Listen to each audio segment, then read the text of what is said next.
Hello বন্ধুরা, চলে এলাম আজকে আবার একটি নতুন ভিডিও নিয়ে আপনাদের সঙ্গে আলোচনায়। আজকে আমি যে বিষয় নিয়ে আলোচনা করব সেটি হলো সুপ্রিম কোর্টের 26,000 চাকরি বাতিল মামলার শুনানি পর্ব নিয়ে।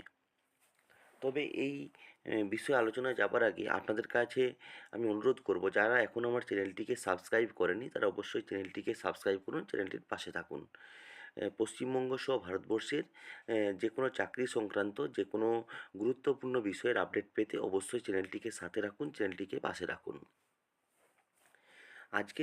আজকে হলো সেই দিন যেদিন সুপ্রিম কোর্টে মামলা চলছিল 26,000 চাকরি বাতিল মামলা। অর্থাৎ 26,000 চাকরি বাতিল মামলা কী, এই প্রসঙ্গে একটু বলে আমি তারপরে আজকে শুনানি পর্ব নিয়ে আসছি।